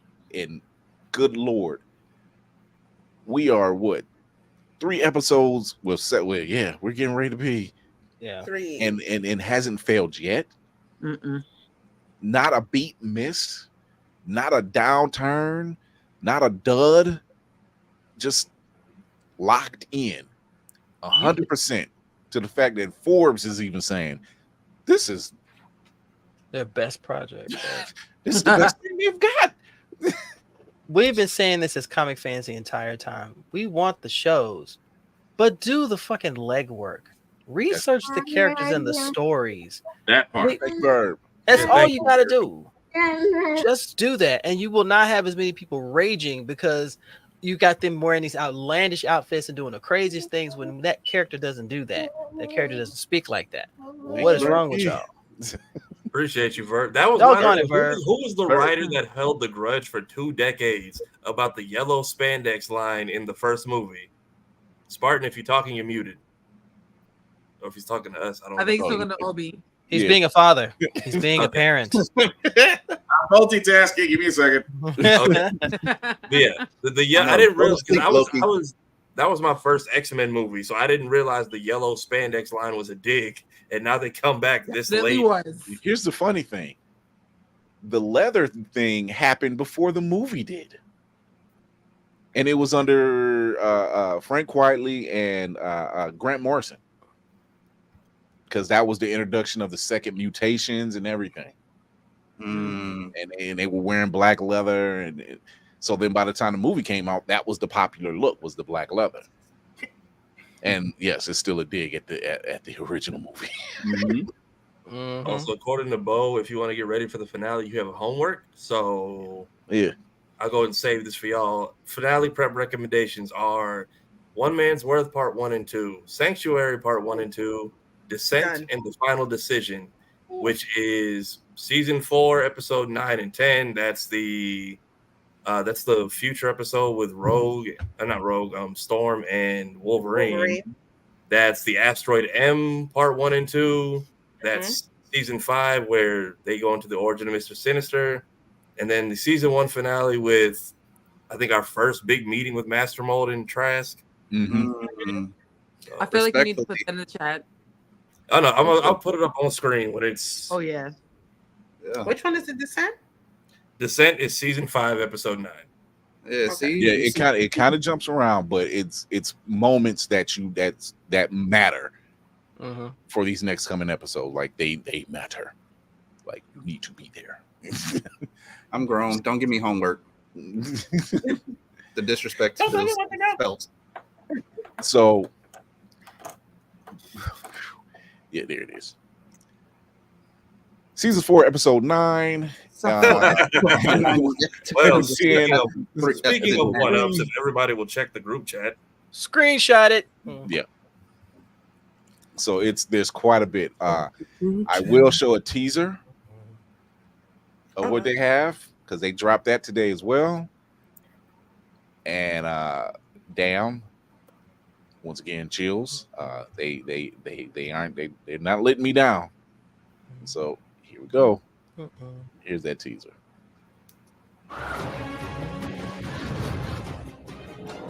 Watch out!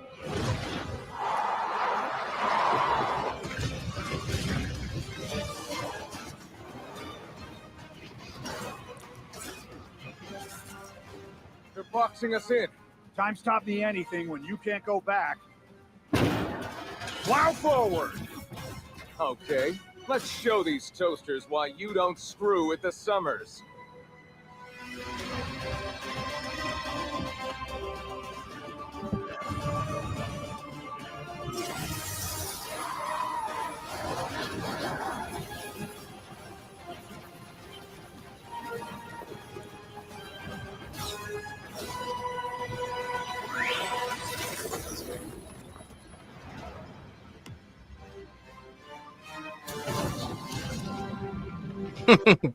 Don't look at my girl not passing out.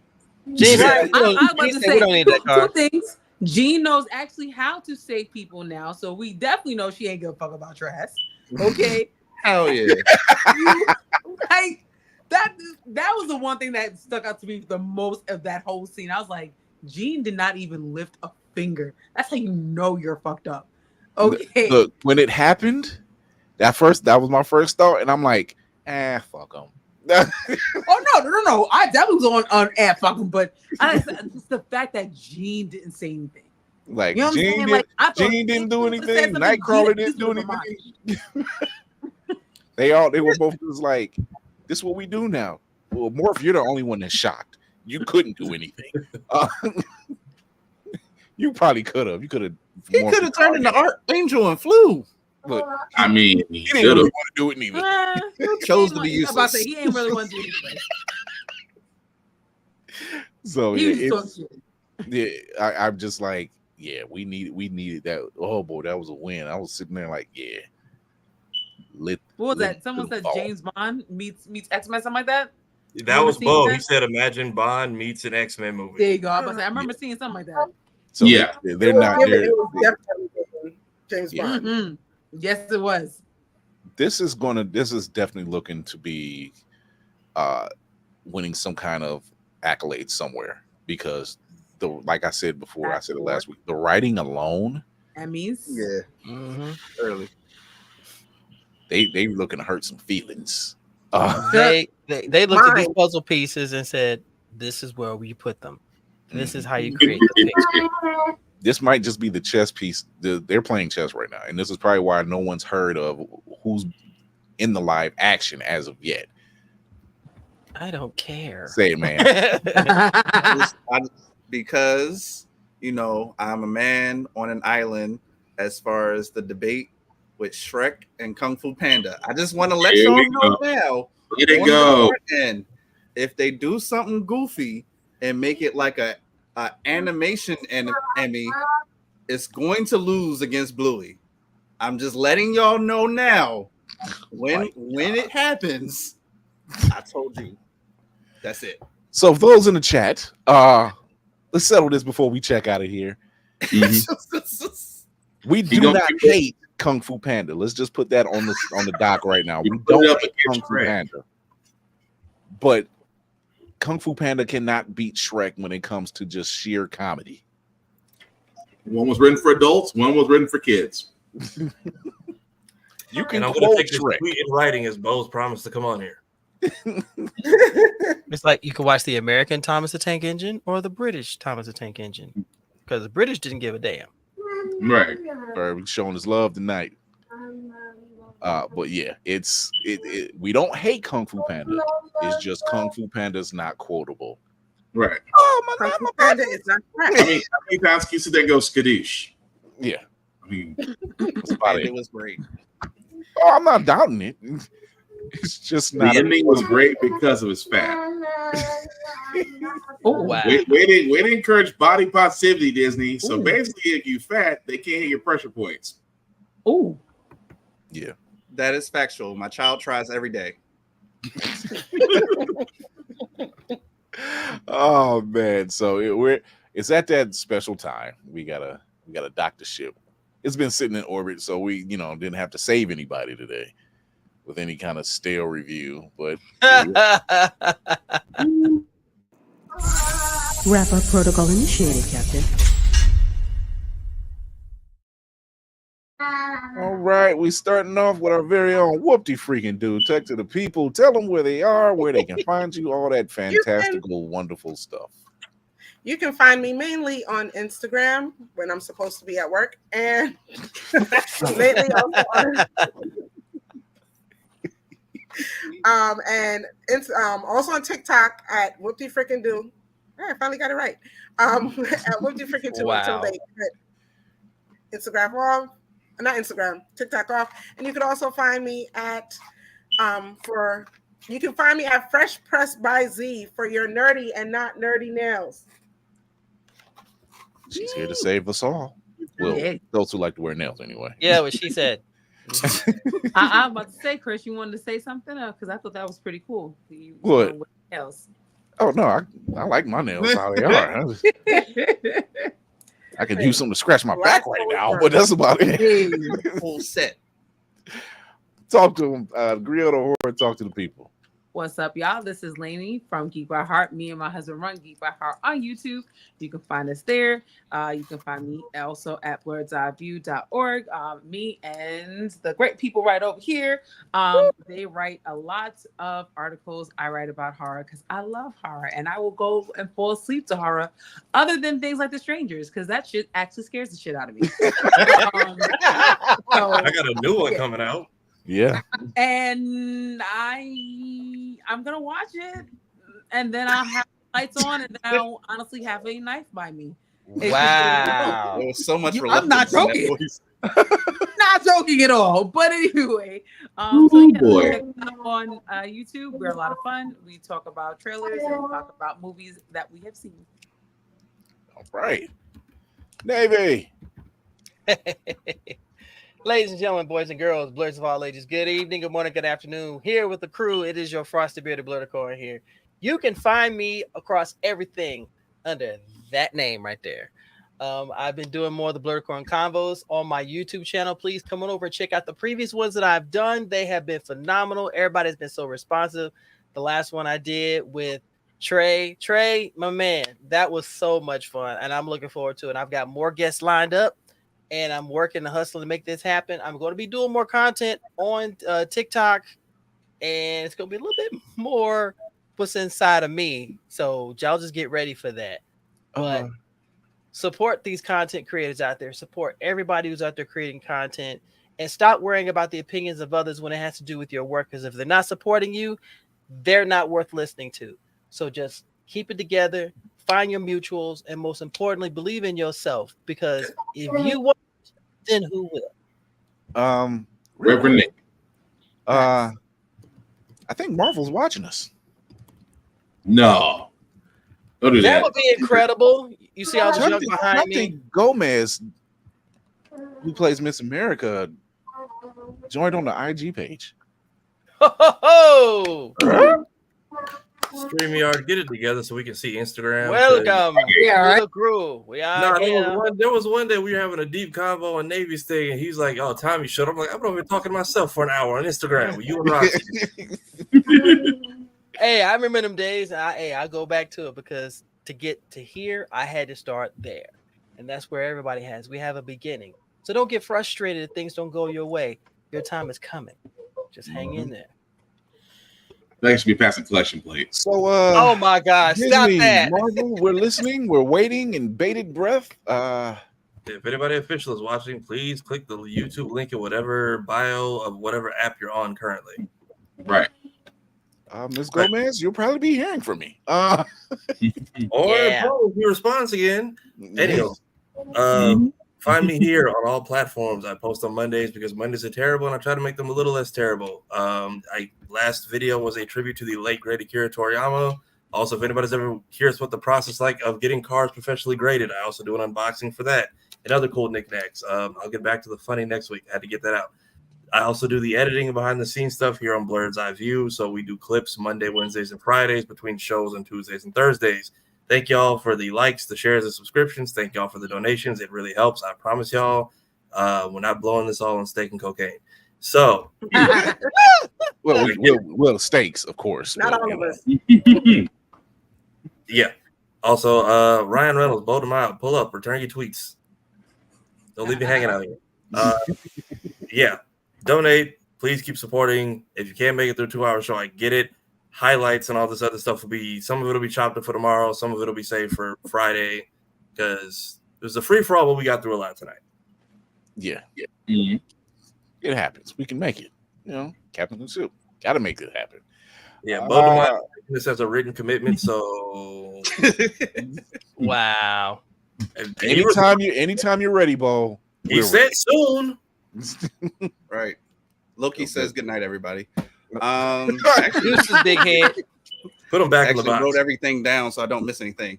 Cool. It is I. Will be watching the Cinematic Assassin. You can follow me at Mayhem Media. That's MAYEHEM Media on all platforms. I am the senior web developer and editor-in-chief at blerdseyeView.org. We cover the big screen, the small screen, gamer screens, and the square circle. We are open for submissions. So if there's something in the nerddom space that you would like to write about, please reach out to myself or any of these amazing people. Yeah. I am the audio engineer and sound designer for the upcoming Midnight Comics audio drama. I am the audio engineer for the upcoming remaster of the triumphant arc of Josh Evans' High Form Family's Talk Story to Me.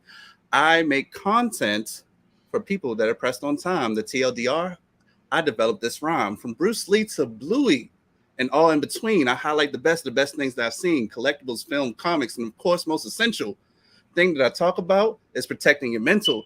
So take 3 things. 1, meds. 2, PTO. 3, a deep breath, and let that shit go. Hey, I'm so proud of him. Let's go. One thing y'all haven't said since like the first time I watched this show, I forget which one of y'all did it. PTO stands for prepare the others. Oh yeah, that's normally Spartan's line. It's normally Spartan's line. It's like if I usually follow up with it, but no, Will is usually prepare the others. But yes, hi, Black Spartan, Black_Spartan 615 is where you can find me on the socials. I do reviews on everything, including gym stuff, because I try to stay in shape, or try to keep up with Obi, who constantly challenged me and my beard. So I feel like it. Probably 13 years old, we got to fight. Anyway, couple of shows I do got. How the Prep we got here every Wednesday at 7. Give it podcast every Friday. Podcast can be seen and found wherever you get your podcast from. Again, guys, we always say about unity. We always say about sharing. We always say like, share, and follows. Costs you literally nothing. So with that also being said, guys, 3 simple rules I usually have. Number 1, respect the cosplayer at all times. Number 2, wash your ass. I understand summer's coming around. Natural deodorant does not work. That goes for both genders. And number 3, the same rule that I have for myself as well as for everyone else in a world that's cold, that's mean. Again, be nice, be kind. Don't be a dick, and we'll all be cool. Right on. Thank you, everybody who's watched us on IG, on YouTube, Twitch, and wherever you catch us. You can catch us live Tuesdays and Thursdays, 8 p.m. Eastern, on all those channels, YouTube, Twitch, and IG. Also, thank you to all those who's donated. Shout out to Verb, shout out to Trey, and all those who voted. Shout out to Lizzie.